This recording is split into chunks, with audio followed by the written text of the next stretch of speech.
Hello everyone, आप सभी का इस वीडियो में स्वागत है। आज की इस वीडियो में हम लोग सेकंड पार्ट करने वाले हैं ज्योमेट्री का, जिसमें पहले वाले लेक्चर में हम लोगों ने 26 क्वेश्चन कंप्लीट किया था। आज 25 क्वेश्चंस और करते हैं ताकि 50 प्लस जो क्वेश्चंस का टारगेट था वो कंप्लीट हो जाए। जैसा कि इसके पहले भी हम लोगों ने देखा था, पहले बेसिक देखे थे, उसके बाद जो ट्रिक बनती थी उसको देखे थे। आज भी वैसे ही करने वाले हैं और ये भी TRE 1, 2, 3 सबके क्वेश्चन का मिक्सअप है। हर एक क्वेश्चन को बहुत आराम से देखिएगा, बहुत ही अच्छे अच्छे क्वेश्चंस हैं और PDF जो है वो टेलीग्राम चैनल पे आपको फ्री प्रोवाइड कर दी जाती है। एकदम मेहनत से जाकर के उसको सिर्फ चैनल पे जाइएगा, टेलीग्राम चैनल पे, और वहाँ से PDF डाउनलोड कर सकते हैं। आपको नोट करने की कोई ज़रूरत नहीं है, सिर्फ आप चीज़ों को बार बार रिवाइज करते रहिए। ठीक है, तो चलिए शुरुआत करते हैं क्वेश्चन नंबर 1 से। पहला क्वेश्चन है, कह रहा है कि एक वृत्त का केंद्र O है, किसी बाह्य बिंदु P से वृत्त पर दो स्पर्श रेखाएं PM और PN खींची गई हैं, जो वृत्त को M तथा N पर स्पर्श करती हैं। यदि कोण PON बराबर 50 हो तो MPN का मान कितना होगा। सबसे पहले हम इसमें बना लेते हैं एक सर्कल। ये हो गया सर्कल और इसके केंद्र O है, किसी बाह्य बिंदु P से वृत्त पर दो स्पर्श रेखाएं हैं। तो यहाँ मान लेते हैं, सपोज कर लेते हैं कि ये P है और यहाँ से दो स्पर्श रेखाएं खींचेंगे। सपोज कर लो ये एक हो गई और ये दूसरी हो गई। यहां केंद्र O है, एक का नाम है PM, एक का नाम है PN।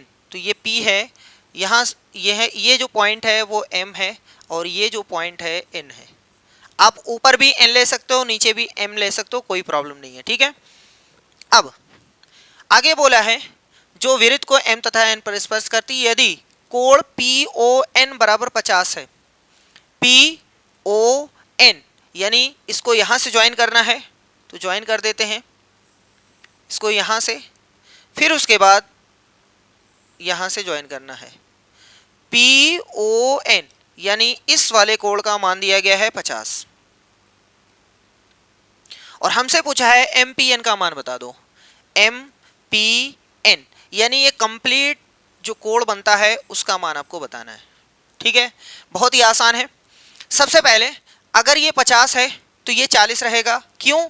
क्योंकि इन दोनों कोणों का योगफल 90 होता है। अगर आपको ऐसे नहीं समझ में आता है कि कोई भी त्रिज्या अगर स्पर्श रेखा से ज्वाइन करोगे तो लंबवत होती है, ये 90 अंश का कोण ऑलरेडी लेकर के बैठा है। अब इस वाले त्रिभुज में हम देखते हैं, इस वाले त्रिभुज में तो अगर आप देखोगे तो ये त्रिभुज में 3 कोण हैं, एक 50 है एक 90 है, तो इसको कितना मिलेगा? इसको मिलेगा 40। अगर ये 40 है तो ये भी 40 रहेगा। ठीक है, क्योंकि ये आधा आधा हो जाता है। अगर थोड़ा सा और इसमें जानकारी हासिल करना चाहते हो तो इसको यहां से यहां मिलाओगे तो ये भी क्या रहता है, ये भी 90 है और यहां से निकालने की कोई जरूरत नहीं, ये 50 है तो ये भी 50 रहेगा। ठीक है, इतना समझ में आ गया। आधा इधर रहता है, आधा इधर रहता है, आधा इधर रहता है, आधा इधर रहता है। अगर कोई पूरा पूछे तो 80, इसका कोई पूरा पूछे तो 100 बताना है। और एक प्रॉपर्टी ये है कि इन दोनों कोणों का योगफल देखो, इसका और इसका योगफल 180 होता है। ये सिंपल सी प्रॉपर्टी आप याद किए रहिए, बाकी आप चाहें जो निकाल सकते हैं। ठीक है, तो हम इसको हटा देते हैं। हमसे क्या पूछा गया था? MPN का मान बता दो। ये M है, ये P है, ये N यानी कंप्लीट। तो कंप्लीट कितना हो जाएगा? 40 का डबल 80 हो जाएगा। वैसे इसको बनाने की भी जरूरत नहीं थी, अगर ये 50 है तो ये 40 हो जाएगा, उसको डबल करना है तो 80 हो सकता था। ठीक, नेक्स्ट कह रहा है एक समबाहु त्रिभुज ABC में AD BC पर लंबवत है, तो निम्नलिखित में से कौन सा सत्य है? एक समबाहु त्रिभुज है जिसकी तीनों भुजाएं बराबर हैं। पहले हम त्रिभुज बना देते हैं। सपोज कर लो ये है, इसका नेम क्या है? AD जो है वो BC पर लंबवत है। ठीक है, ABC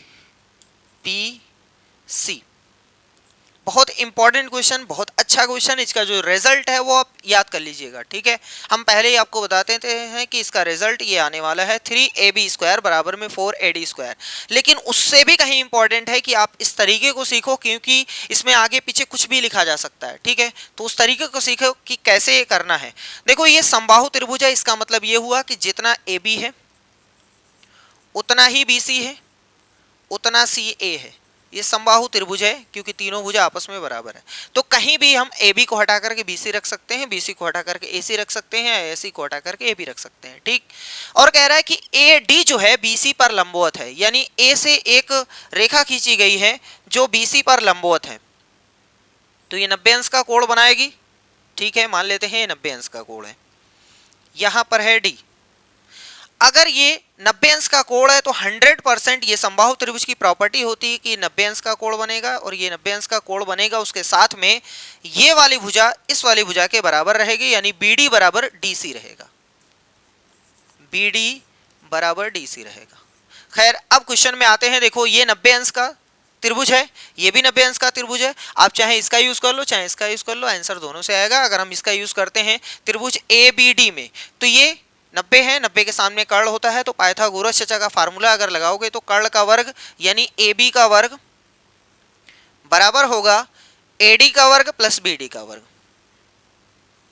AD का वर्ग प्लस BD का वर्ग। अब थोड़ा सा दिमाग ये लगाना है कि जो चीज हमारे पास एक्स्ट्रा है उसको हटाना है, जो चीज हमारे पास एक्स्ट्रा है उसको हटाना है, क्योंकि हमें AB AB AB सब दिखाई दे रहा है, AD AD AD सब दिखाई दे रहा है। ठीक है, इसलिए हमें जो चीज एक्स्ट्रा दिख रही, जैसे AB को रोकना है, AD को रोकना है, लेकिन BD को हटाना है।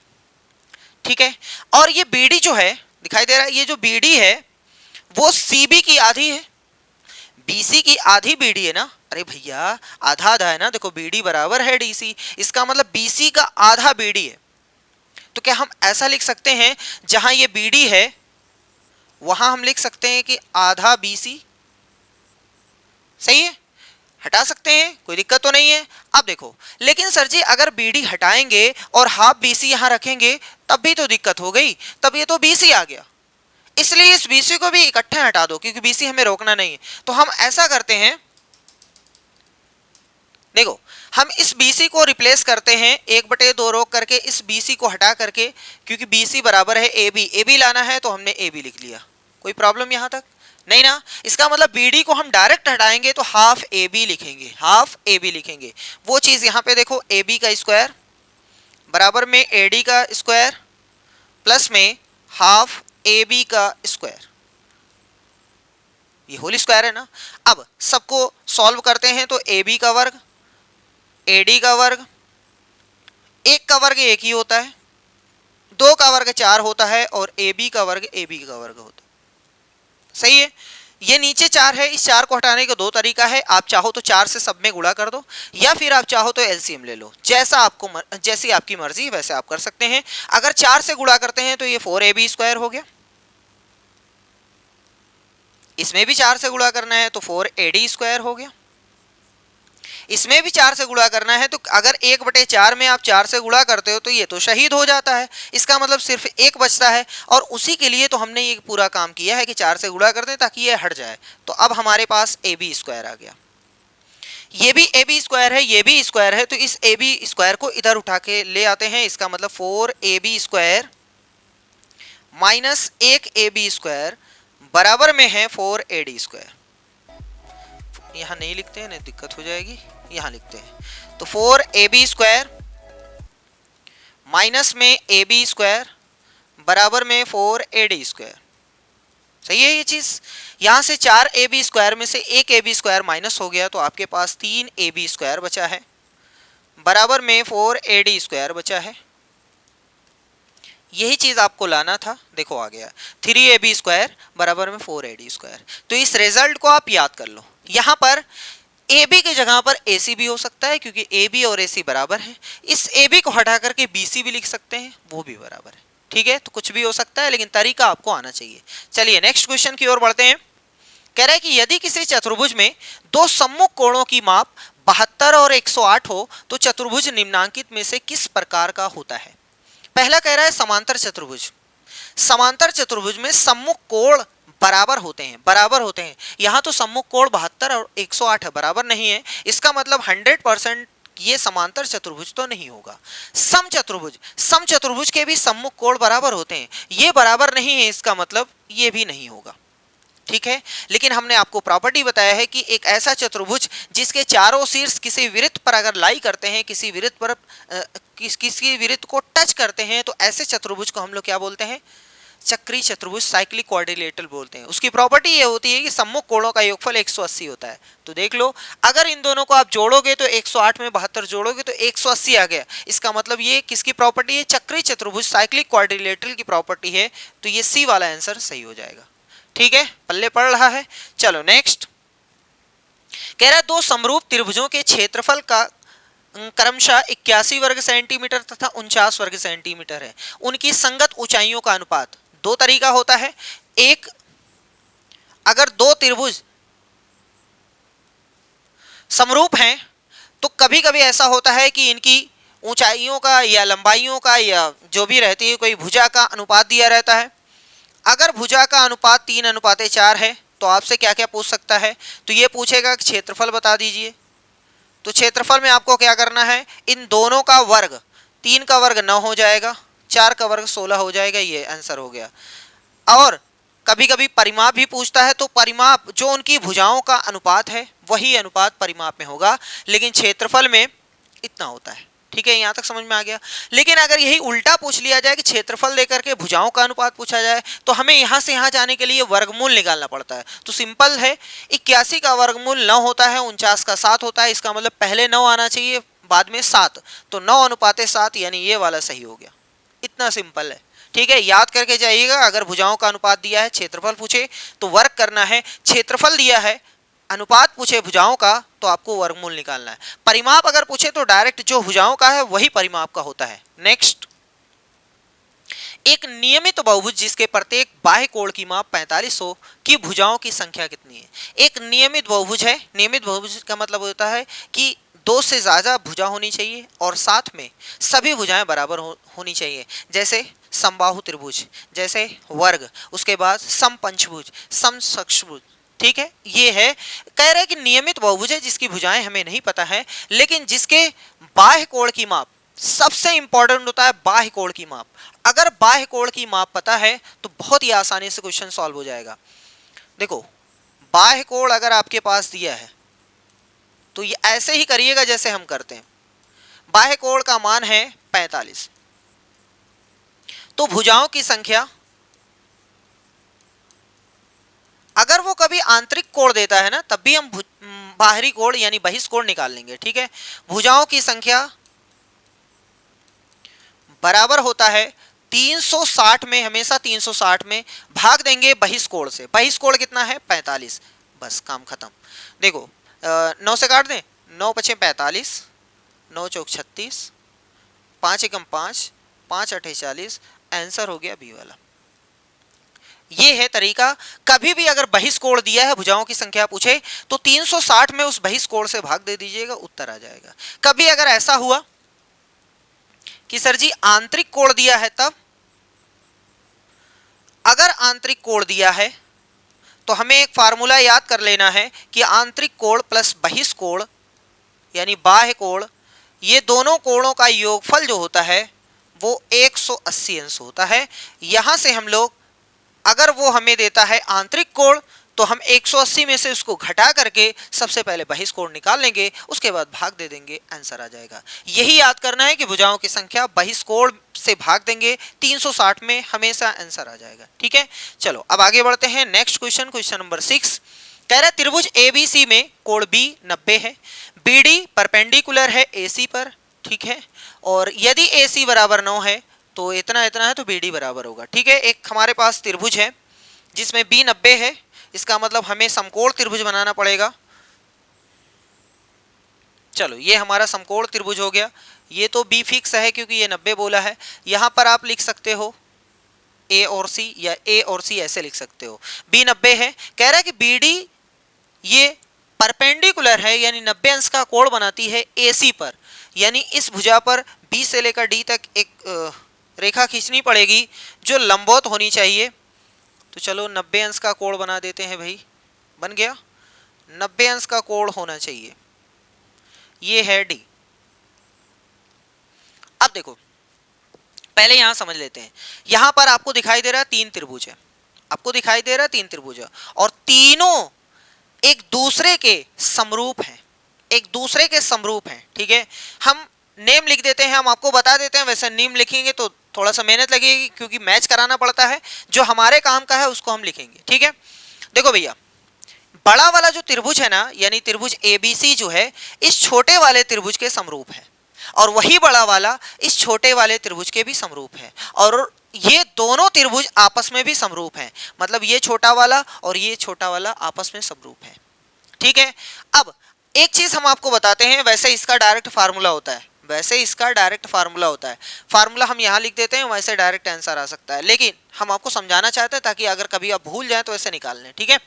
देखो, अगर कभी इस कंडीशन में त्रिभुज बनता है तो बी डी स्क्वायर एक फार्मूला होता है, आप नोट कर सकते हो, बी डी स्क्वायर बराबर होता है, ये डी से दोनों पॉइंट तक जाना है, डी से ए डी से सी,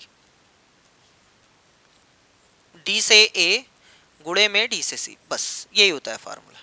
अगर आपको फार्मूला याद करना अच्छा लगता है तो याद करके काम चला लीजिए, नहीं तो जैसे हम बता रहे हैं वैसे देखो अगर हम आपसे कहें कि ये वाला कोण इस वाले कोण के बराबर है तो थोड़ा सा हो सकता है डाउट हो जाए सर जी ये कैसे, थोड़ा दिखा दीजिए तो मजा आ जाएगा, तो हम दिखा देते हैं। देखो, मान लेते हैं कि ये कोण 40 है, मान लेते हैं, ऐसे ही मान लिए, इस छोटे वाले त्रिभुज में आपको लगता है कि 50 होगा, आपको लगता है कि 50 होगा, अरे भैया ये 40 है, ये 90 है, तो ये 50 ही होगा, कंफर्म है, सही है। आगे बढ़ते हैं, बड़े वाले त्रिभुज में देखते हैं, एबीसी जो बड़ा वाला त्रिभुज है, इसमें ये तो 90 है, ये तो आपको दिखाई दे रहा है, ये तो 90 है, कंफर्म है।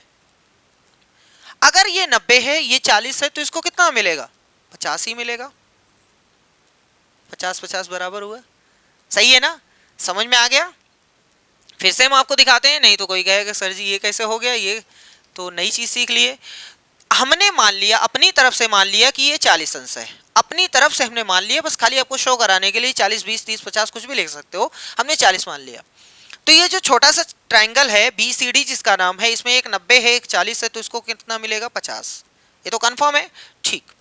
सर जी अगर ये, अब आप भूल जाओ, इस बड़े वाले त्रिभुज में देखो एबीसी में ये वाला कोण जो है वो 90 है, एबीसी में बी तो 90 है, बाकी ए और सी का योगफल 90 आना चाहिए, इसको 40 मिला है, तो ये 100% इसको भी 50 मिलेगा, देख लो दोनों 50 है, सही है।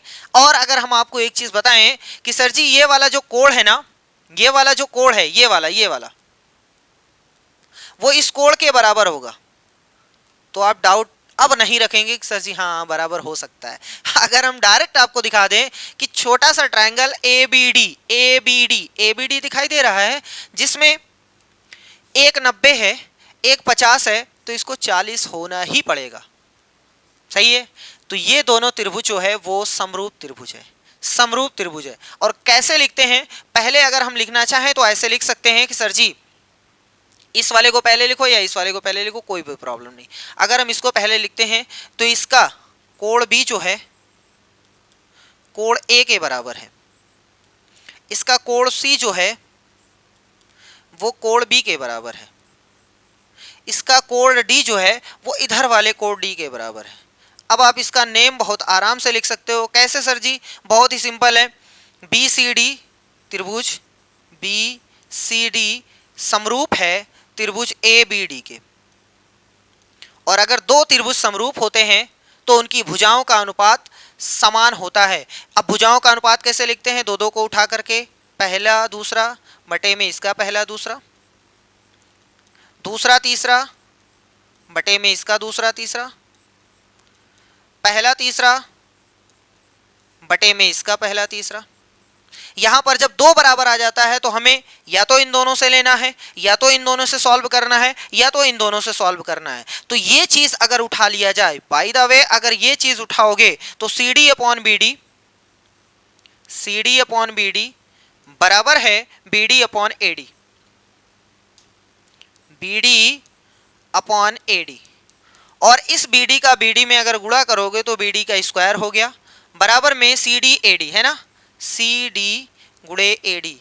क्या हमने वही चीज लिखा है, बी डी का वर्ग बराबर है ए डी गुणे सी डी, यहाँ डी ए गुणे सी डी, बात वही है ना, ये फार्मूला यहीं से निकला हुआ है। तो अब रिक्वेस्ट यही है कि इस फार्मूले को याद कर लो, और समझा दिए हैं कैसे बना हुआ है, बस इसी में आपको रखना है, आंसर आ जाएगा। चलो रख के दिखाते हैं। AC का मान 9 है, यहां से लेकर यहां तक पूरे का मान 9 है, इसका मान 9 है, ठीक। और आपसे पूछा सॉरी एडी का मान 3 है, एडी मतलब यहां से लेकर यहां तक 3 है, तो अंदाज में भी बता सकता है जब पूरा 9 है ये 3 है तो ये 6 हो जाएगा, ठीक। आपसे बीडी का मान पूछा है, देखो बीडी का मान पूछा है तो बीडी स्क्वायर हमने लिख दिया। सीडी का मान कितना है सर जी, सी से लेकर डी तक 6 है, और एडी का मान कितना है वो 3 है। इसका मतलब बीडी बराबर में रूट में 18, सही है। और रूट में जब 18 बाहर निकालोगे तो ये डी भी लिखो या बी डी लिखो, चाहे जो लिखो, ठीक है। तो 3√2 आ जाएगा, ये फाइनल आंसर है। अगर आप चाहते हो निकालना तो इस तरीके से करिएगा, 2 गुणे 3 गुणे 3 यानी 3 का पेयर बन गया तो बाहर आ गया, 2 अंदर रह गया। इसका मतलब फाइनल आंसर है सी वाला 3√2, सही है। जब भी इस प्रकार का कोई भी त्रिभुज बने तो आपको याद कर लेना है कि ये जो रहता है बीडी मतलब इस भुजा की लंबाई का वर्ग बराबर होगा इस भुजा की लंबाई गुणे इस भुजा की लंबाई, ठीक। चलो आगे बढ़ते हैं, क्वेश्चन नंबर 7 पे आ गए हैं। 5 सेंटीमीटर अर्धव्यास के, अर्धव्यास का मतलब त्रिज्या होता है, ठीक है, आधा व्यास यानी त्रिज्या की एक वृत्त की, इसके बिंदु P पर एक स्पर्श रेखा PQ वृत्त के केंद्र O से निकलने वाली एक रेखा को Q पर मिलती है, जहां OQ 12 सेंटीमीटर है तो PQ की लंबाई बता दो, ठीक है। कोई बात नहीं, बहुत आसान है क्वेश्चन। क्वेश्चन सपोज कर लें, ए भैया इधर आ जाओ, चलो ये हो गया। यहां पर केंद्र O है और इसके बिंदु P पर कहीं भी P होगा, मान लेंगे अभी कहीं, ठीक है। चलो मान लेते हैं ये P है, ये P है, और यहां से एक स्पर्श रेखा, ये क्या हो गया, बन जाए भाई, ओहो बड़ी तकलीफ है। लो ये स्पर्श रेखा हमने खींच दिया है, ये P पर जा रही थी, ठीक है, ये स्पर्श रेखा है और यहां कह रहा है Q है, कोई बात नहीं यहाँ Q है, ओहो, और फिर O से Q को मिलाया गया है तो इसको भी मिला देते हैं ताकि अब हमें पता चले ये 90 अंश का कोण है, ओहो ये 90 अंश का कोण है, ठीक है भैया, यहां तक तो समझ में आ रहा है। 5 सेंटीमीटर अर्धव्यास है, अर्धव्यास का मतलब त्रिज्या है, इसका मतलब O से लेकर P तक की जो दूरी है वो 5 है। यहाँ पाइथागोरस चचा आएंगे, कंपलसरी आएंगे, कर्ण का वर्ग बराबर लंब का वर्ग प्लस आधार का वर्ग लगाएंगे। 90 के ठीक सामने वाली भुजा को कर्ण कहते हैं, बाकी दोनों आपस में इंटरचेंज हो सकती हैं, कोई लंब बन सकता है, कोई आधार बन सकता है, कोई लंब कोई आधार आपस में इंटरचेंज कर सकते हैं। आगे बोला है OQ का मान 12 है, यानी O से लेकर Q तक जो मान है वो 12 है। तो आपसे पूछा है PQ का मान बता दो, तो इसका मतलब इसका मान लेते हैं x। आपको फार्मूला पता है कि कर्ण का वर्ग बराबर होता है लंब का वर्ग प्लस आधार का वर्ग, लंब का वर्ग प्लस आधार का वर्ग। अब कर्ण जितना है वो है लिख दो यहाँ पे 12, लंब कितना है चाहे इसको मान लो चाहे इसको मान लो, आपकी मर्जी है, कोई दिक्कत नहीं है, दोनों को इंटरचेंज किया जा सकता है। ये 12 है, 144, 12 का वर्ग होता है, ये इधर आ जाएगा 25 बराबर में x का वर्ग, 144 में से 25 निकल गया तो 119, अगर हम गलत ना हो, हाँ सही है, x का वर्ग, इधर रूट लगा दो तो 119 निकल के बेचारा भाग भी नहीं पाएगा, यानी आपका फाइनल आंसर हो गया ए वाला रूट में 119। बहुत आसान क्वेश्चन, अगर 12 यहाँ होता तो यहाँ 13 आंसर आ जाता, ठीक है। तो इस तरीके से करेंगे। नेक्स्ट क्वेश्चन, यदि वृत्त ABC में, अच्छा यदि वृत्त ABC में चाप, नहीं भैया वृत्त ABC थोड़ी ना है, वृत्त AB बराबर 9, मतलब एक वृत्त है, यदि वृत्त ABC लिखो या कुछ भी लिखो, चलो जाने दो, चाप AB बराबर 9 सेंटीमीटर, चाप CD बराबर इतना है, AOB का मान इतना हो तो COD का मान, जहां O वृत्त का केंद्र, कोई दिक्कत नहीं है। कहने का मतलब क्या है वो हम आपको समझाते हैं। पहले देखो इनके पास एक त्रिभुज है, सॉरी एक सर्कल है, सर्कल में केंद्र जो है वो O है। इन्होंने कहा कि चाप AB 9 सेंटीमीटर है, एक चाप है, हम चाप बना लेते हैं, सपोज करते हैं यही हमारी चाप है, ये 9 सेंटीमीटर है, A से लेकर B तक 9 सेंटीमीटर है, ठीक।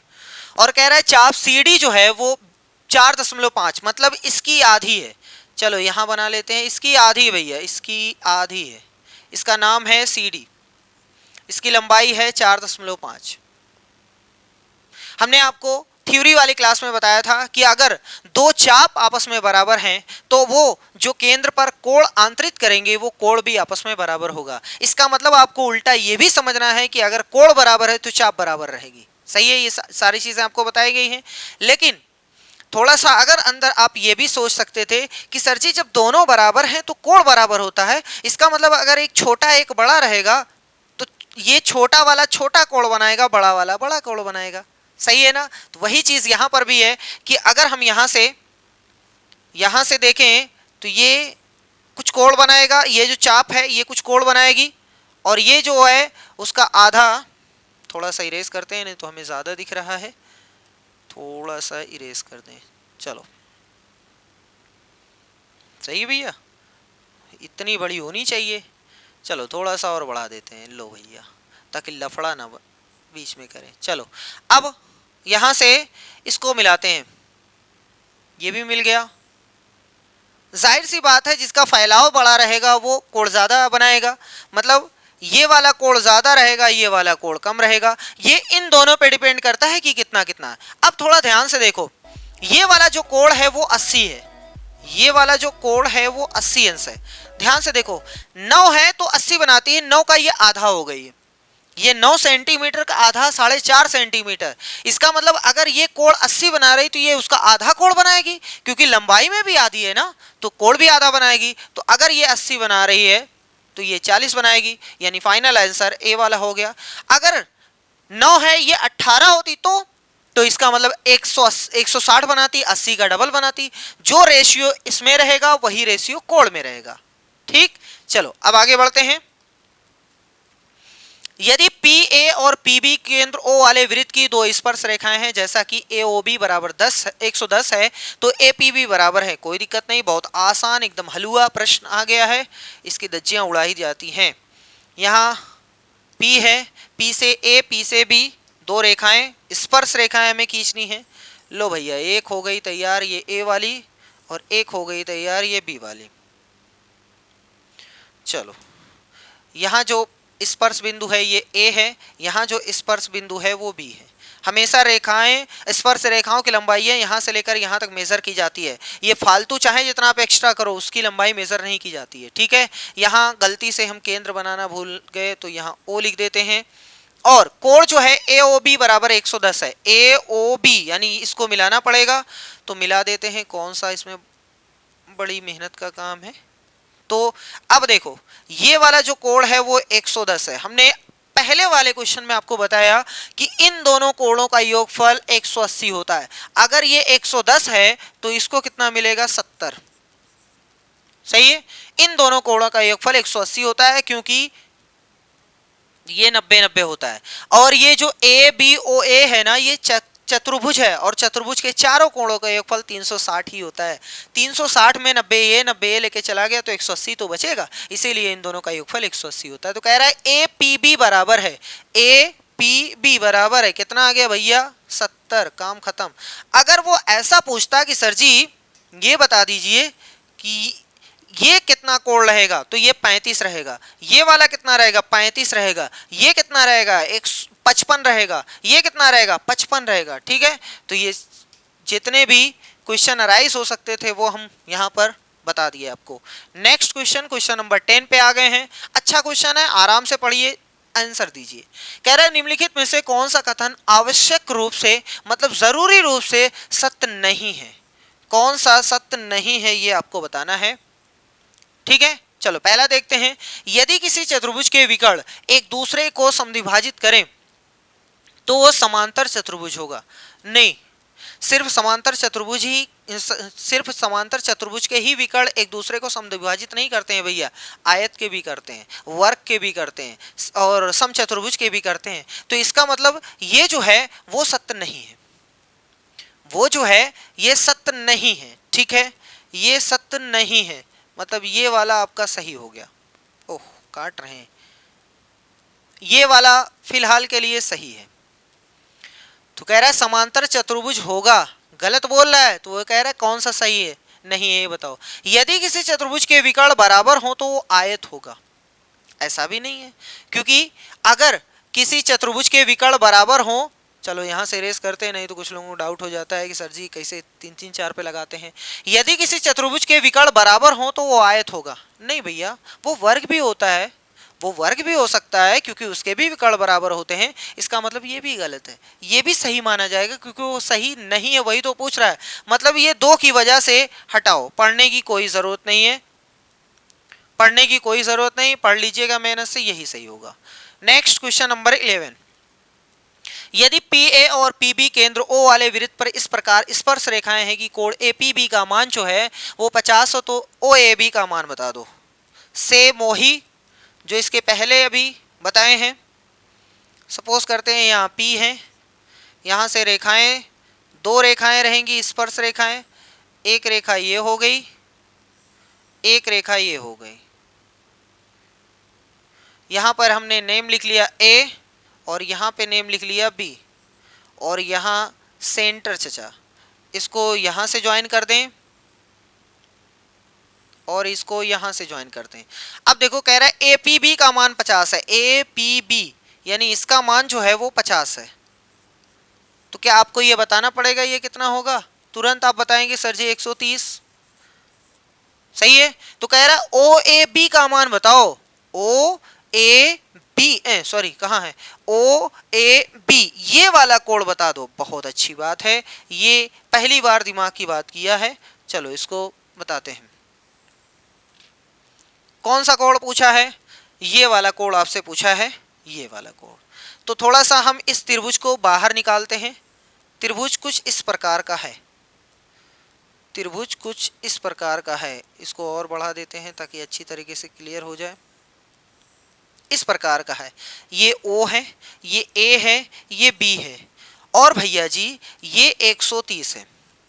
थोड़ा सा इसके पास एक प्रॉपर्टी और है कि OA OB के बराबर है। क्यों? क्योंकि एक ही वृत्त की 2 त्रिज्याएं हैं, और चाहे जितनी त्रिज्याएं रहें सब आपस में बराबर होती हैं। इसका मतलब एक त्रिभुज में अगर 2 भुजा बराबर होती है तो उसके सम्मुख बना कोण भी बराबर होता है। इसके सामने ये कोण है, इसके सामने ये कोण है, तो कोण भी आपस में बराबर होगा। सही है।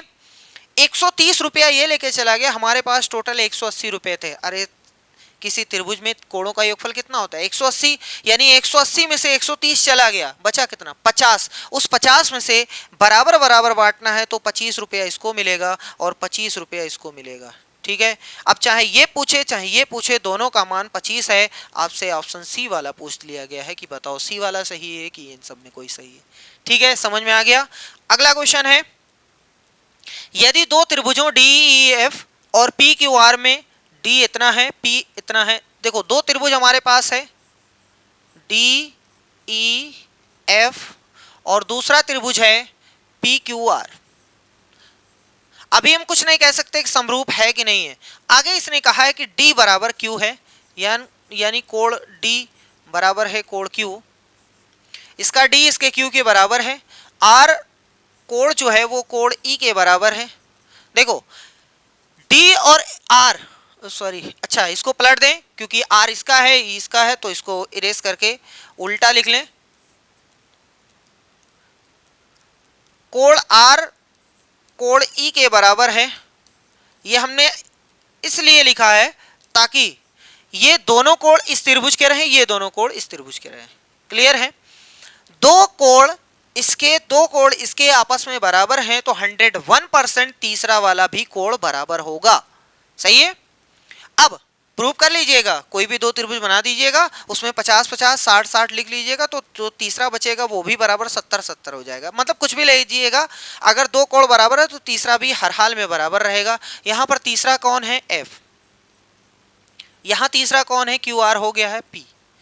जब तीनों कोण बराबर होते हैं या 2 कोण बराबर होते हैं तो हम ये दोनों त्रिभुज को समरूप बोलेंगे। लिख दो, ऐसे डायरेक्ट लिख दो, डी ई एफ समरूप है। यहां पर डायरेक्ट लिख दो क्यू आर पी। ये आपको डायरेक्ट बताया गया है कि जो बराबर है वो उसकी पोजीशन सेम होनी चाहिए। यहाँ पहले नंबर पे डी है, यहाँ पहले नंबर पे पी है, तो डी और पी बराबर होना चाहिए। लेकिन डी और क्यू बराबर है, इसलिए पहले नंबर पे डी, पहले नंबर पे क्यू, दूसरे नंबर पे ई, दूसरे नंबर पे आर। सही है। अब इनका रेशियो यानी अनुपात लिखते हैं, तो पहला दूसरा, यहां पहला दूसरा, यहां दूसरा तीसरा, यहां भी दूसरा तीसरा, यहां पहला तीसरा, यहां भी पहला तीसरा। अब देख लो कौन सा इसमें नहीं आ रहा है, वही आपको बताना है कौन सा सत्र नहीं है। DE upon PQ, DE upon PQ, PQ तो कहीं है ही नहीं। अच्छा यहां है, लेकिन DF अपॉन PQ आना चाहिए। देखो DE अपॉन PQ बोल रहा है, यहाँ DE अपॉन QR आना चाहिए। इसका मतलब ये गलत है और वो गलत वाला ही पूछा है, इसका मतलब यही हमारा आंसर होगा। बाकी आप मैच करा लें। EFPR, EFPR, DFPQ, DFPQ सही है। DEQR, DEQR, DFPQ सही है ना। सारी चीजें बराबर हैं, लेकिन ये बेकार लिखा हुआ था इसलिए ये आंसर हो गया। किसी बाहरी बिंदु ए से स्पर्श रेखा AP की लंबाई 24 सेंटीमीटर है। यदि वृत्त के केंद्र से बिंदु A की दूरी 25 सेंटीमीटर है तो वृत्त का व्यास बताइए।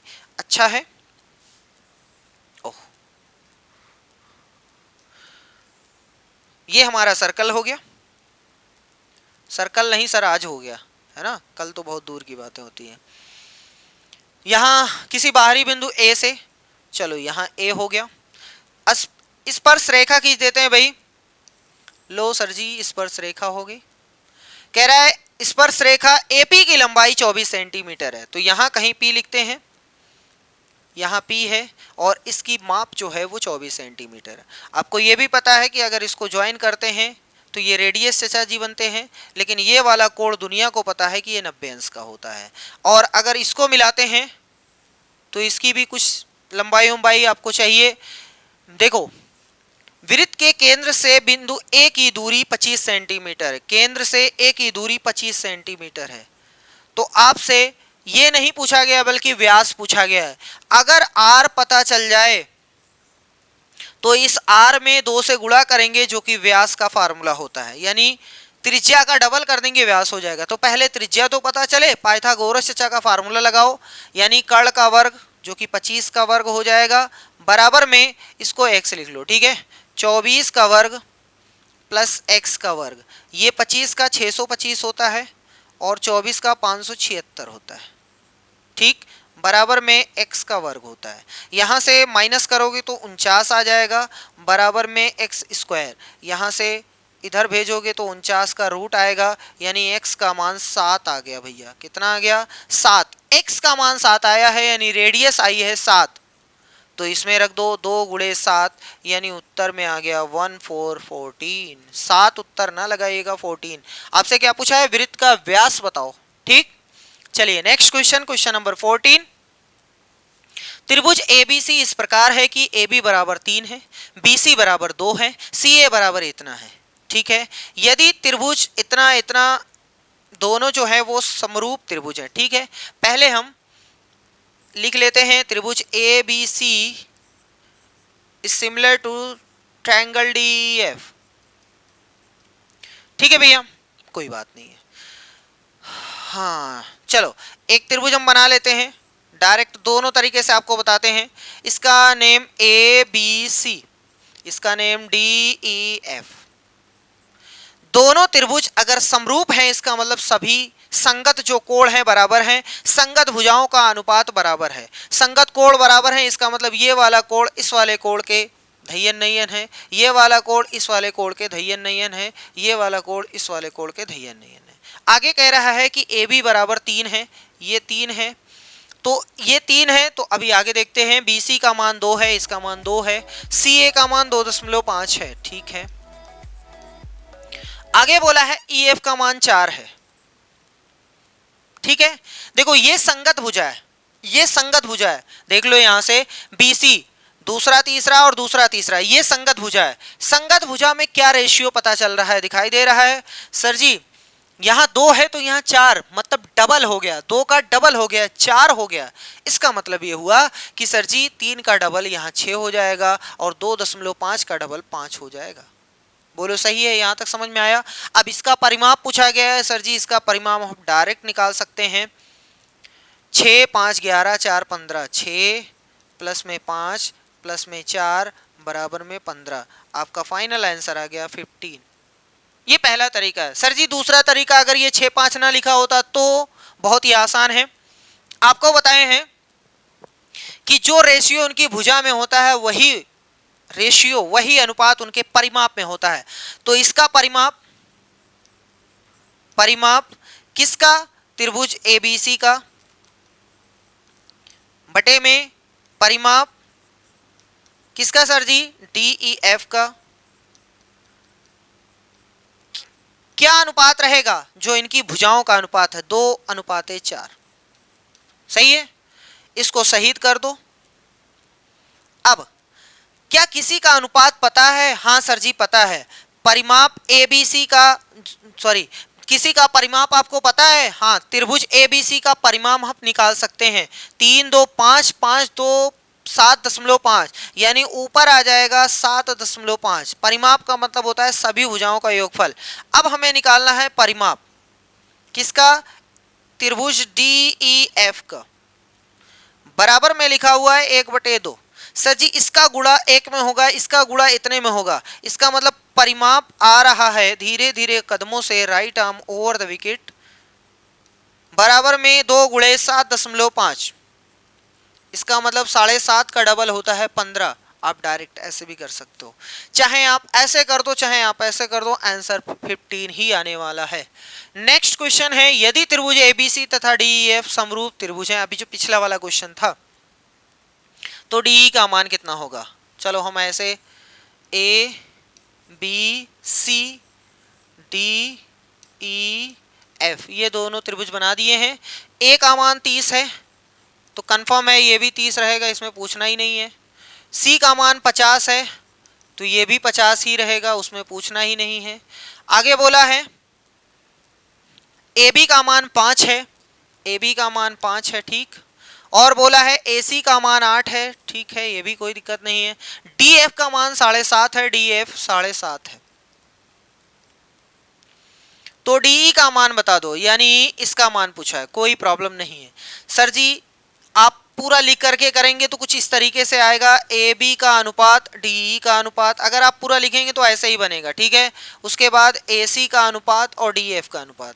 अगर आप लिखेंगे तो ऐसे ही बनेगा। हम तो डायरेक्ट बताते हैं, सर जी इन दोनों का अनुपात बराबर होगा इन दोनों के अनुपात के, यानी 5 बटे में x, अरे इसका नहीं पता है ना, बराबर में 8 बटे में 7.5। खत्म, बल्ले बल्ले। इसका गुणा इसमें कर दो, 8 का x में, 7.5 गुणे में 5, सही है। और x बराबर हो गया 7.5 गुणे में 5 बटे में 8। थोड़ा सा एक बार रीचेक करते हैं, A B C D E F, ठीक है।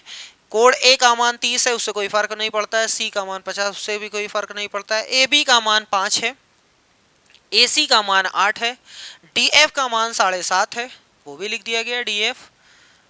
और डी ई का मान पूछा गया है, कोई बात नहीं है। वैसे इसका मान देना चाहिए तो जल्दी से आ जाता, पता नहीं कैसे लोग दिमाग लगाते हैं, 12 और आ जाता। ये डी एफ नहीं, अगर डी ई होता। वैसे ये आंसर आपका 100% सही है, कोई दिक्कत नहीं है। जो भी आ रहा है 5 × 5 = 25, हासिल 5 × 7 = 35, 2 37, 37.5 बटे 8। इसका मतलब ये हुआ कि ये आंसर ई लाएगा, ये आंसर ई लाएगा। लेकिन हमें जहां तक लगता है कि ये थोड़ी सी प्रॉब्लम है इस क्वेश्चन में, और यहाँ डी एफ नहीं बल्कि डी ई होना चाहिए था, यहाँ डी ई होना चाहिए। अगर ये डी ई है, बाकी ये 100% सही है, ठीक है। चलो हम इसको इरेज करते हैं। अगर डी ई होता तो क्या लिखते सर जी? तो ये जो डी ई है ना वो 7.5 यहाँ होता। ओहो, ज्यादा जल्दी में फिर देखो भाग ही नहीं रहा है। अरे सर जी भागे कैसे, जब उसको भगाएंगे तब ना भागेगा। सही है, चलो यहाँ रखते हैं 5 बटे में 7.5 बराबर में 8 बटे में x। इसका गुणा इसमें तो 5x बराबर में 8 गुणे 7.5। हम ये नहीं कह रहे हैं कि क्वेश्चन गलत है, हम एक तरीका और बता रहे कि अगर ये ऐसे होता तो ऐसे करते, ठीक। तो x बराबर हो गया, यहाँ 8 × 5 = 40, 4 8 × 7 = 56, यानी 60 आ गया बटे में 5, यानी उत्तर आ गया 12। तो ये आंसर सी वाला सही हो जाएगा। ठीक है, बाकी तरीका वही है, करना वैसे ही है, वैल्यू कुछ भी रहे, आपसे कोई मतलब उसमें नहीं है। एक रेखाखंड को 3:7 के अनुपात में विभाजित किया जाए तो विभाजन बिंदु बनाते समय इसमें कितने भाग होते हैं? सर जी सिंपल सा क्वेश्चन है, दोनों को जोड़ करके यानी 10 विभाजन बिंदु रहेंगे। ये आपको पहले ही लेक्चर में आपको बता दिया गया था, किसी रेखा को किस अनुपात में विभाजित करना है तो एक ऐसे ही रैंडम रेखा खींचते हैं, फिर 7 3 जोड़ते हैं तो ऐसे ऐसे चाप लगाते हैं ना, ये रचना का क्वेश्चन था, इस तरीके से करते हैं, उसके बाद इससे कोण बराबर बना करके कुछ ऐसे ऐसे विभाजित करते हैं, तो वही वाला क्वेश्चन है, बस आपको डायरेक्ट दोनों को जोड़ करके आंसर देना है। 6 सेंटीमीटर त्रिज्या वाले एक वृत्त के त्रिज्यखंड का क्षेत्रफल होगा यदि त्रिज्यखंड का कोण 60 अंश है। बहुत अच्छी बात है, ये क्वेश्चन हमने जानबूझ करके ले लिया यहाँ पर। चलो बता देते हैं त्रिज्यखंड क्या होता है भैया जी। ये अगर सेंटर चचा है तो इससे दो त्रिज्या अगर आप खींचोगे, एक त्रिज्या इधर है, एक त्रिज्या इधर है, जैसे पिज्जा आप निकालते हो, पिज्जा काटते हो ना, तो ये पिज्जा वाला, इसको लघु त्रिज्यखंड बोलते हैं, इसको दीर्घ त्रिज्यखंड बोलते हैं, इसको माइनर सेक्टर बोलते हैं, इसको मेजर सेक्टर बोलते हैं। तो ये जो कोण है वो 60 अंश का है। इस पार्ट का क्षेत्रफल आपसे पूछा है, ये जो पूरा पार्ट है ना, ये जो पूरा पार्ट है, इस पूरे पार्ट का क्षेत्रफल आपसे पूछा है। तो त्रिज्यखंड का क्षेत्रफल फार्मूला लिख लो भाई कहीं गलती से, त्रिज्यखंड का क्षेत्रफल, त्रिज्यखंड का क्षेत्रफल बराबर होता है पाई आर स्क्वायर बटे में 360 गुणे में थीटा। थीटा वो जो कोण दिया रहेगा 60 50 90 110 कुछ भी दिया रहेगा वो यहाँ पटक देंगे। पाई का मान दुनिया जानती है 22/7 नहीं होता है ना भैया। आर स्क्वायर, आर का मान 6 है तो 2 बार लिख दो सर जी 6, नीचे 360 भी है तो 360 लिख दो, गुणे में थीटा का मान 60 है तो 60 लिख दो। सर जी एक जीरो यहाँ से शहीद कर दो, 6 का पहाड़ा एक बार, 6 का पहाड़ा 6 बार, सर जी 6 का पहाड़ा एक बार, 6 का पहाड़ा 6 बार, 22 छक्का 132 होता है बटे में 7, तो 132/7 आंसर आ जाएगा। 22 छक्का 132 ही होता है भैया, देख लेते हैं, 6 दूनी 12, 6 दूनी 12 1 13, सही तो है 132/7, यानी option D is the right answer. सही है, तो कभी भी इस तरीके से अगर आपको निकालना हुआ त्रिज्यखंड का क्षेत्रफल तो टोटल सर्कल का जो क्षेत्रफल होता है उसको 360 भागों में बांटो और जितना आपको कोण दिया गया उतने से गुणा कर दो, फाइनल आंसर। कुछ लोग इसी फार्मूले को आपको ऐसे लिखवाएंगे, वो भी 100% सही है, कोई दिक्कत नहीं है, आप चाहें जैसे लिखो वही फार्मूला है, ठीक है, यही फार्मूला है, बस खाली हमने पाई आर स्क्वायर यहाँ रखा, थीटा यहाँ रखा, कोई प्रॉब्लम नहीं होनी चाहिए। अगले क्वेश्चन की ओर प्रस्थान करते हैं। यदि किसी नियमित बहुभुज के आंतरिक कोण उसके बाह्य कोणों के 10 गुना है, ओहो हो, जैसे कोई बहुभुज है, कोई भी बहुभुज है इस तरीके से बना हुआ है, ये कहाँ चला गया, सपोज कर लेते हैं ऐसे बना हुआ है, ये है, ये आंतरिक कोण है, ये बाह्य कोण है, ठीक है, ध्यान से सुनिएगा, कह रहा आंतरिक कोण उसके बाह्य कोण के 10 गुना है, बाहर वाला जितना कोण है ना उसका 10 गुना अंदर वाला है। अगर इसका मान 1 है तो इसका मान 10 रहेगा, इसका मान 2 है तो 10 में गुणा करो तो 20 रहेगा, अगर 3 है तो 30 रहेगा, अगर 4 है तो 40 रहेगा, कुल इसी का मान बता रहे हैं। अगर x है तो 10x रहेगा, सही है, मतलब अगर बाहर वाला x है तो अंदर वाला 10x है, तो सर जी अगर बाहर वाला x है तो अंदर वाला 10x रहेगा, ये है बाह्य, ये है आंतरिक, सही है।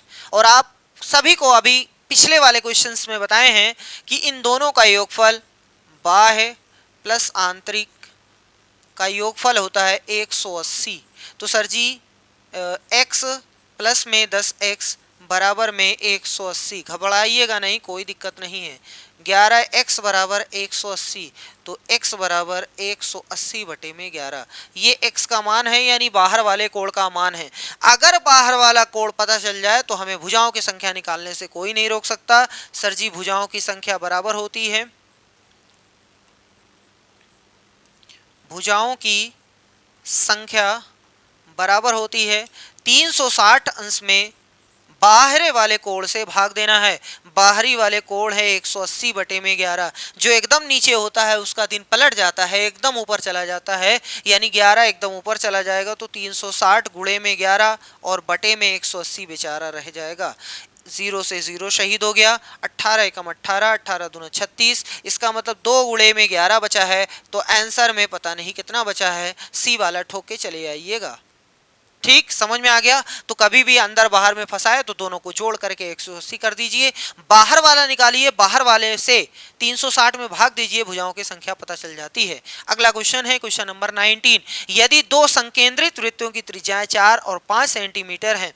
संकेंद्रित वृत्त का मतलब यह होता है कि एक ही केंद्र से एक बोरा वृत्त बना दो, उन सभी को बोलते हैं संकेंद्रित वृत्त, यानी सबका केंद्र एक ही होना चाहिए। तो हमने ऐसे ही बना लिया, एक ये हो गया। चलो सपोज करो अभी इसको खिसकाते हैं, खिसकाने में मेहनत लगती है।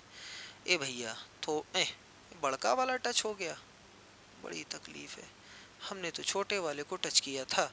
कोई बात नहीं, देखो एक ही केंद्र से हमने दो बना दिया है, एक ही केंद्र से हमने दो बना दिया। सपोज करो ये O है, इसकी त्रिज्या 4 है, बड़की वाली की त्रिज्या 5 है, तो एक वृत्त के प्रत्येक जीवा की लंबाई होगी जो कि दूसरे वृत्त की स्पर्श रेखा है। देखो एक जीवा खींचो जो एक के लिए, एक वृत्त के लिए जीवा हो, दूसरे के लिए स्पर्श रेखा हो, तो क्या आपका दिमाग काम करता है कि सर जी ऐसे हो सकती है, ऐसे हो सकती है? नहीं, क्योंकि ये इसके लिए जीवा तो कर रही है लेकिन दूसरे के लिए स्पर्श रेखा है नहीं। इसका मतलब वो 100% ऐसे होनी चाहिए। बाहर वाले के लिए जीवा, अंदर वाले के लिए स्पर्श रेखा होनी चाहिए। चाहे आप यहां खींच लो, चाहे आप यहां खींच लो, हर जगह बराबर रहेगी। चाहे जहां खींचो, चाहे यहां खींचो, चाहे यहां खींचो, हर जगह खींच सकते हो, कोई भी दिक्कत नहीं, हर जगह की लंबाई उतनी ही रहेगी, भले ही हमने बाहर निकाल दिया है, इसीलिए हम एक से बताते हैं यहां से। ठीक है, आप सभी को पता है कि अगर यहां से यहां ज्वाइन किया जाएगा तो ये क्या, ये लंबवत होता है, और ये कुछ और नहीं है, छोटके वाले की त्रिज्या है जो कि 4 बोली गई है। बहुत अच्छी बात है। अगर हम ये चीज यहां से यहां ज्वाइन कर दें तो ये कुछ और नहीं बल्कि 5 रहेगी। क्यों? क्योंकि ये बड़की वाले की त्रिज्या है, ये छोटी वाले की त्रिज्या है, ये बड़ी वाले की त्रिज्या है। सही है। तो अगर हम इसका नेम ए, इसका नेम बी, इसका नेम डी रख दें तो सर जी एडी का मान दुनिया जानती है, ये 90 अंश का कोण है। इसका मतलब छोटके वाले त्रिभुज एओडी में हम पाइथागोरस चचा को बुला करके इसका मान 3 कंफर्म करवा सकते हैं। और ये 3 ए से लेकर डी तक है। आपको पता है कि अगर कोई भी जीवा पर सेंटर से कोई लाइन खींची जाती है तो वो लंबवत होती है। अगर लंबवत खींची जाती है तो ये आधी आधी हो जाती है, मतलब आधा इधर है आधा इधर, तो 3 इधर रहेगा तो 3 इधर रहेगा। इसका मतलब ए से लेकर बी तक पूरी जीवा की लंबाई हो जाएगी 6 सेंटीमीटर। आप 3 ना ठोकिएगा भैया, नहीं तो सब कुछ जानते हुए भी आप गलत कर देंगे। ठीक है, समझ में आ रहा है। अगले क्वेश्चन पे, एक समबाहुभुज का अंतः कोण उसके बहिष्कोण से 108 अधिक है। अंदर वाला 108 ज्यादा है तो बहिर्वां वाला मान लो, बहिष्कोण मान लो कि x है, तो अंतः कितना हो जाएगा? दुनिया को पता है कि सर जी इससे 108 ज्यादा है, मतलब 108 इसमें बढ़ा दो और क्या।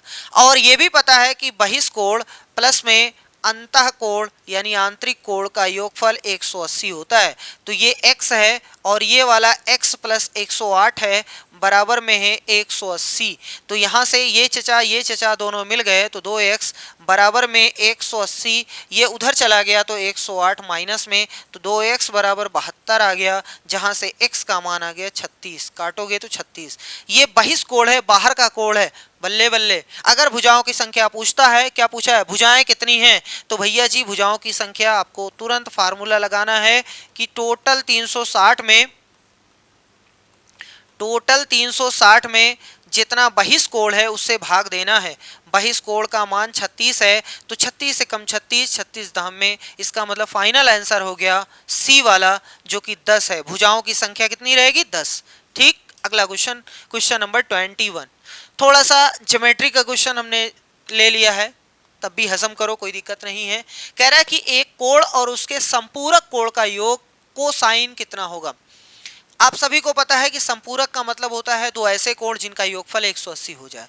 अगर कोई कहे कि सर जी 60 एक कोण है तो इसका संपूरक कितना रहेगा, तो बताओ 180 में से 60 निकाल करके, तभी तो इसका संपूरक। ये दोनों एक दूसरे के संपूरक कहलाते हैं, जैसे दोनों एक दूसरे के भाई कहलाते हैं, ये इसका भाई है ये इसका भाई है, वैसे ही इसका संपूरक ये है, इसका संपूरक ये है। सही है। अगर ये 10 है तो ये 170 रहेगा। कुल मिलाकर के कह रहा है इनका योग, तो भैया जी कुछ भी रहे, गधा प्लस घोड़ा कुछ भी रहे, हमेशा इन दोनों का योगफल कितना आएगा, 180 ही आएगा। कुछ भी रहे, 10 170 रहे, 20 160 रहे, 30 150 रहे, 40 140 रहे, 180 रहे, कुछ भी रहे, योगफल 180 ही आएगा। कह रहा है योग का कोसाइन बता दो, यानी कॉस की वैल्यू बता दो। योग कितना आ रहा है, योग आ रहा है 180, तो साइन 180 का मान आपसे पूछा गया है। ये तो याद करना पड़ेगा कि -1 होता है। Option C is the right answer. ठीक है, जब ट्रिग्नोमेट्री बताएंगे तो पूरा बताएंगे किस तरीके से आपको याद करना है। साइन 180 का मान -1 होता है। चलिए ठीक है, नेक्स्ट क्वेश्चन की ओर बढ़ते हैं। क्वेश्चन नंबर 22, दो समरूप त्रिभुज के क्षेत्रफल 81 और 49 सेंटीमीटर है। संगत ऊंचाइयों का अनुपात 81 का वर्गमूल 9 होता है, 49 का 7 होता है, 9:7। खत्म। कितनी बार ये क्वेश्चन पूछा गया भाई, 81 49। ठीक, कोण ए बी सी के आंतरिक समद्विभाजक ओ पर मिलते हैं। यदि कोण ए 80 हो तो ए बी सी में बी ओ सी का मान बता दो। ओहो, ठीक है, कोई बात नहीं, तकलीफ की बात नहीं है। क्वेश्चन क्या कह रहा है पहले वो देख लो। कह रहा है कि सपोज करो ये ए है, ये बी है, ये सी है, इनके सभी के आंतरिक कोणों का विभाजन करो। ठीक है, ये ऐसे खींच दिया, ये आंतरिक कोणों का विभाजन, और ये यहाँ से खींच दिया। हटाओ भाई, यहाँ से नहीं सर जी, यहाँ से खींचो ना। वो कह रहा है कि सपोज कर लो ये ओ पे काटते हैं, आधा इधर है आधा इधर है, ये याद कर लो, आधा इधर है आधा इधर है, आधा इधर है आधा इधर है। ठीक है, ये याद होना चाहिए। अब देखो, कह रहा है कि अगर ए का मान 80 है, कोण ए का मान 80 है, कोण ए का मान 80 है, तो बीओसी का मान बता दो। बीओसी, ए भैया तू काहे मिटत है हो, बीओसी इसका मान बता दो। कभी लाइफ में अगर इस प्रकार का क्वेश्चन आता है, इस कोण को देकर के इस कोण का मान पूछे, कुछ भी नहीं करना है। सर जी 90 में यही कोण का आधा आपको जोड़ना है, बस 90 में यही कोण का आधा जोड़ना है। 90 प्लस 40 यानी उत्तर आ गया 130। खत्म। ऐसा भी हमने आपको बताया है कि अगर इस कोण का मान दिया है और ये वाला कोण पूछ ले तो सर जी 90 में इसका आधा जोड़ दीजिएगा, फाइनल आंसर। अगर ऐसा पूछ ले, इस कोण का मान दे करके इस कोण का मान पूछ ले, तो 90 में इतना आधा, इसका आधा जोड़ दीजिएगा, फाइनल आंसर हो जाएगा। ठीक, चलो अगले क्वेश्चन की ओर। दो क्वेश्चन और हैं। ये क्वेश्चन है, अच्छा कॉन्सेप्ट है, याद करके जाइएगा, हो सकता है पूछ ले। बिंदु टी पर पीटी वृत्त की स्पर्श रेखा है और पीएबी वृत्त का छेदक है। अच्छा, पीए 9 है, पीएबी 7 है, तो पीटी का मान बता दो। ठीक है, क्वेश्चन क्या है, कैसे क्या बक रहा है वो पहले समझ लो। कह रहा है कि सर जी हमारे पास एक बिंदु है पी, एक रेखा खींची गई है जो कि स्पर्श, ओहो बड़ी तकलीफ है, ये है स्पर्श रेखा, और एक कह रहा है कि छेदक रेखा। छेदक रेखा उसे कहते हैं जो वृत्त को दो अलग अलग बिंदुओं पर काटता है, उसको बोलते हैं छेदक रेखा। जैसे ये छेदक रेखा है, यहां पर भी काट रही है, यहां पर भी काट रही है। ठीक, स्पर्श रेखा उसे कहते हैं जो वृत्त को सिर्फ एक ही बिंदु पर काटे, उसको बोलते हैं स्पर्श रेखा। यानी इसका दोनों बिंदु एक ही है। जैसे अगर ये रेखा ऐसे होती दो अलग अलग, यहां होती तो दो अलग अलग, यहां होती दो अलग अलग बिंदु पर काटी, यहां होती दो अलग अलग, यहां होती तो दो अलग अलग, लेकिन यहां है इसलिए एक के बिंदु पर काटी है। सही है, दोनों बिंदु एकदम नजदीक आ गए हैं। सही है, चलो यहाँ टी बोला है, यहाँ ए बोला है, यहाँ बी बोला है। कह रहा है कि छेदक है, यदि पी ए का मान 9 है, यहां से लेकर यहां तक 9 है, ए बी का मान 7 है, तो पी टी का मान आपसे पूछा है। कॉन्सेप्ट यही ग्रैब करिए और लेके जाइएगा ट्री एग्जाम तक। ठीक है, देखो कहता है कि बाहरी बिंदु से जो होता है, बाहरी बिंदु क्या है P, इस बिंदु से P से T तक जाओ, फिर गुणे, क्योंकि इसका दोनों पॉइंट वही है, दोनों पॉइंट वही है इसलिए इसको 2 बार लिखो। इसका दोनों पॉइंट अलग अलग है, P से A तक जाओ, फिर P से B तक जाओ। एक बार फिर से समझिए तो आ जाएगा। P से चलना है, अगर दोनों अलग अलग पॉइंट है तो दोनों पॉइंट तक जाना है। P से A तक जाओ, गुणे P से B तक जाओ, बराबर। इसका दोनों पॉइंट वही है तो इसका मतलब PT गुणे में PT लिखना पड़ेगा, क्योंकि दोनों पॉइंट T पर है। सही है, समझ में आया? और नहीं आ रहा है तो PT स्क्वायर लिख देना। चलो, P से लेकर A तक जो कि 9 है, P से B तक, यहां से यहां तक, भैया जी 7 ना लिखिएगा, 16 लिखना है, क्योंकि यहां से यहां तक 9 है, यहां से यहां तक 7 है, तो हम पूछ रहे हैं P से B तक, तो 16 लिखना है। PT का square, PT into PT square, 16 9 144 होता है, और यहाँ PT स्क्वायर है, तो स्क्वायर हटा दो, यहाँ 144 आ गया, तो PT आ गया, तो PT बराबर हो गया 12। PT का मान कितना हो गया भैया? 12 सेंटीमीटर। समझ में आ गया? आसान क्वेश्चन है, जहां 2 पॉइंट है वहां दोनों पॉइंट तक जाएंगे बाहरी बिंदु से, और जहां एक है वहां 2 बार लिख देंगे। चलिए लास्ट क्वेश्चन देखते हैं। 8 सेंटीमीटर त्रिज्या वाले एक वृत्त की 2 जीवा प्रत्येक 6 सेंटीमीटर है। यदि एक जीवा केंद्र से इतने सेंटीमीटर दूरी हो तो दूसरी, अरे भैया दूसरी भी 6 सेंटीमीटर, सॉरी 3-3.5 सेंटीमीटर की दूरी पर रहेगा। ये तो आपको कॉन्सेप्ट ही बता दिए। क्वेश्चन क्या कह रहा है वो हम आपको फिर से समझा देते हैं। क्वेश्चन ये बक रहा है, ओहो कहाँ जाएगा, कहीं नहीं जाएगा तो यहां से बना देंगे। लो, हमने आपको थ्योरी में कॉन्सेप्ट बताया था कि अगर 2 जीवाओं की लंबाइयां आपस में बराबर हैं, अगर 2 जीवाओं की लंबाइयां आपस में बराबर हैं तो केंद्र से उनकी दूरियां भी समान होती हैं, केंद्र से उनकी दूरियां भी बराबर होती हैं। ठीक है, केंद्र से दूरी मतलब ये वाली दूरी,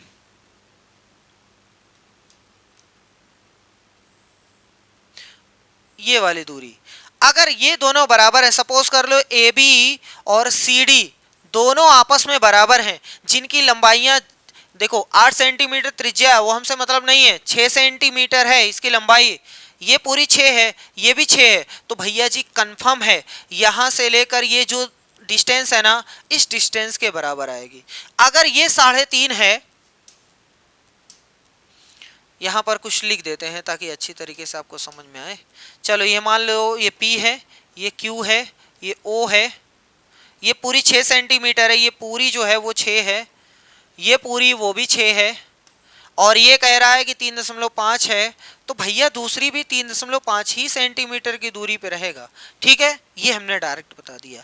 तो इस तरीके से जितने भी क्वेश्चंस थे हमने टोटल आपको करा दिए 52 क्वेश्चंस। अगर आप 52 क्वेश्चंस का रिवीजन बार बार करते हैं तो 2 फायदा आपको पहले ही बता चुके हैं कि एक फायदा ये है कि आपका पूरा रिवीजन हो जाएगा, और दूसरा मतलब पूरी ज्योमेट्री का रिवीजन हो जाएगा, और दूसरा फायदा ये है कि किस तरीके से क्वेश्चंस को हैंडल करना है, किस तरीके से अप्रोच लेना है आपको, कैसे कम टाइम में आपको ज़्यादा क्वेश्चंस करने हैं, वो सारी चीज़ें आपको करना आ जाएगा।